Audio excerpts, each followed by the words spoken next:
franchement, je fais chapeau au président de Sapeurs guinéens, à l'opulence Kaba Dollar.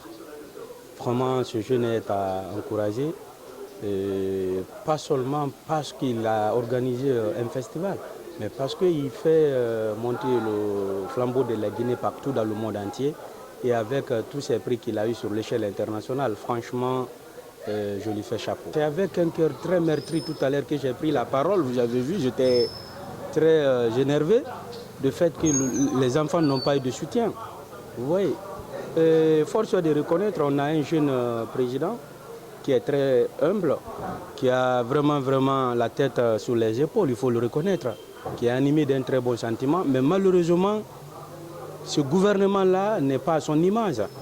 Ça fait très mal de voir que jusqu'à présent, les jeunes vraiment sont en train d'être mis à leur plus petite mesure. Surtout vous, les journalistes. J'ai vu ça, j'étais à New York, j'ai vu qu'on a arrêté beaucoup de journalistes. Mais pourquoi? On n'est pas dans la dictature. Vous comprenez? L'image là, je vous jure, je connais le président, ça ne lui ressemble pas du tout.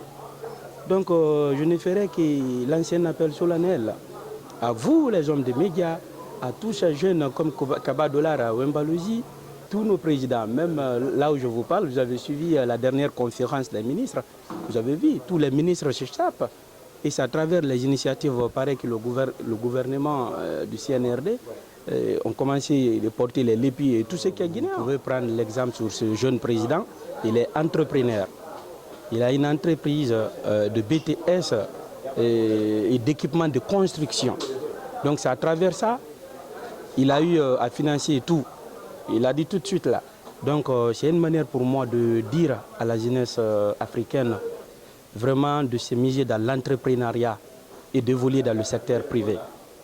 Je vous dis, si ce n'est pas un pays qui va à l'envers, aucune personne, je vous dis, que ce soit directeur général, que ce soit ministre d'État, un gestionnaire des deniers publics n'est censé être riche ou milliardaire.